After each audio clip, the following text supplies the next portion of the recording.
Yeah.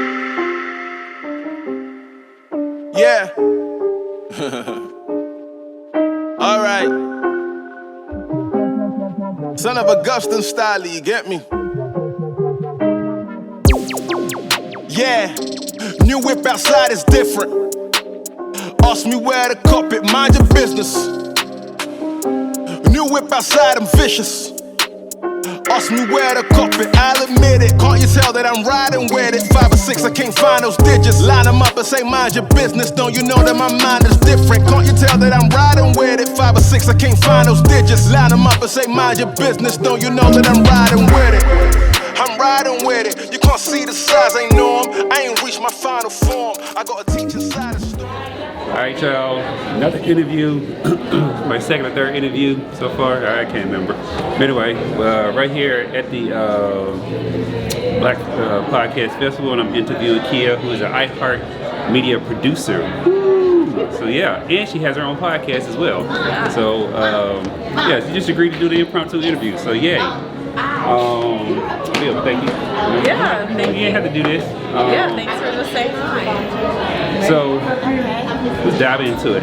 Producing, like, give a good, quick description of, like, you know, what a producer actually does. Yeah, so I guess it depends. So, like, mostly for producing, it's mostly focusing on different stages of production. So pre-production is a lot of brainstorming, you know, the talent ideas, like meshing out the show concept, working with sales to pitch that show concept, doing a lot of guest brainstorms, talent, writing out episode outlines, guest outreach, and then once that's all come together, then scheduling the guests in terms of scheduling an interview, making sure that goes smoothly, directing the sessions, and making sure. What I'm saying, scheduling, I do everything myself for my podcast, right? Oh yeah. Yeah, everything. Sales, scheduling, all this stuff. How do you like scheduling, especially when it comes to the guests? Because a lot of things changes. Yeah, I actually don't like that part. Hopefully, usually I have a researcher or a writer that kind of helps with that. But on some of the shows now, it's me, and I don't like it because things just like yesterday, I was trying to come here and get ready, and then I was waiting 30 minutes for someone to show up, and they just didn't show up, and it was a politician, and I was like, oh, they're notorious. I interviewed a lot of politicians.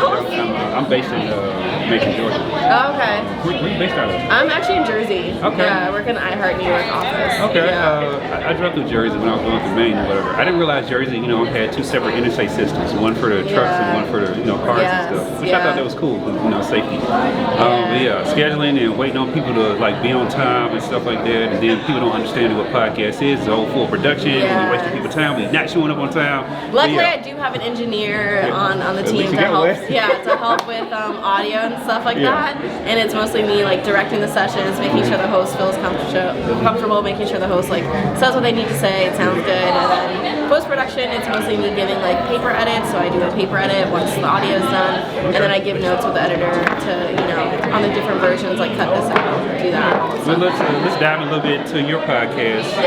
What's the name of your podcast? Sufficiently Black. Sufficiently Black, Blk Pod Fest, all together. So Sufficiently Black, it started at So-Called Oreos. Okay. It started I was working at Vice Media. I was with one of my coworkers, and we were just talking about a very shared experience of growing up in a very white rural area, being one of 5 Black people, and how that kind of shaped our lives going forward, and how we saw experiences like this after, because we weren't really exposed to that as children because of where we grew up. Hello. So then and then we started a podcast called So-Called Oreos about the Oreo experience of being called an Oreo, black on the outside, white on the inside, and then that we kind of branded it to Sufficiently Black, just saying everything is black, whether you went to a HBCU or PWI, that makes you black, whether you rap or hip hop or. How long have you had that?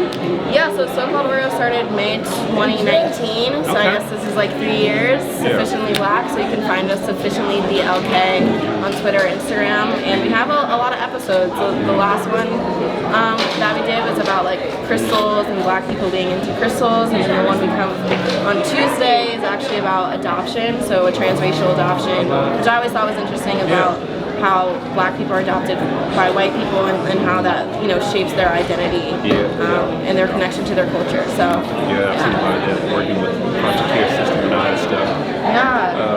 that's dope. I like that.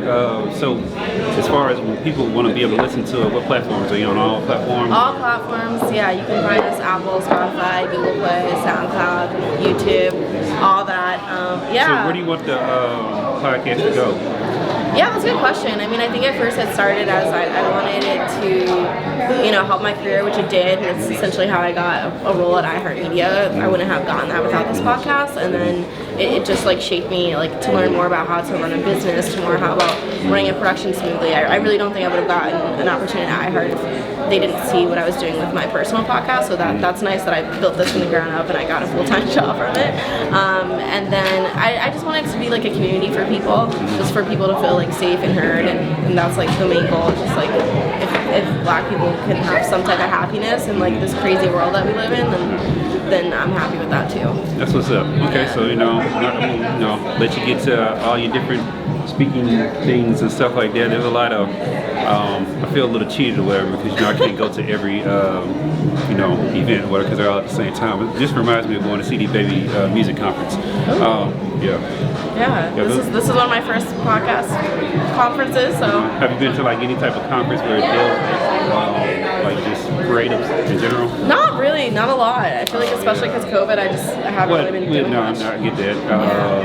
The CD Baby conference, because I do a lot of music and I work with a lot of indie artists and actually showing them how to get paid and all that. So I've been to CD Babies twice in Nashville, and then I'm going to the one in Texas this year. And it's like thousands of people from all over the world, like networking opportunities, but they're very organized. The only thing is, of course, you can't go to every single place. Yeah, you can't. Yeah, we did have to map them out with me and other iHeart people, so we're spread around. So y'all take you can find us. Yeah, report back. Okay, last question. Yeah. Do you think you'll eventually go full-time and do the podcast on your own, like that be your job? At first, I did think that, but just being at iHeart and seeing the resources that an independent publication has and the largest podcast platform has, those are drastically different, and it makes me appreciate what me and my co-host did, but I'm not sure. Yeah, I'm not sure. I think if the stars align, that would be nice. Yeah. But I love iHeart. I love my job. I love my team, and I'm happy with that too. So I might find a separate creative outlet now that I podcast every day. I'm happy where I'm at. I'm excited to see where everything takes me. So I'm happy with whatever. Well, that's what's up. So let everybody know where can they follow social media, all this stuff, and again let them know where they can look up your podcast. Yeah, so you guys should definitely check out Sufficiently Black, and you can find Sufficiently Black podcast on all podcast platforms. You can find us on Instagram and Twitter at Sufficiently BLK, spelled sufficiently right, and you can find me at Nakia Swinton on all social media platforms. Yeah, see, there y'all have it. Y'all make sure y'all keep downloading that Make That Radio Show app, trying to hit the 2,000 downloads. You can get it on the Apple Store or Google Play Store.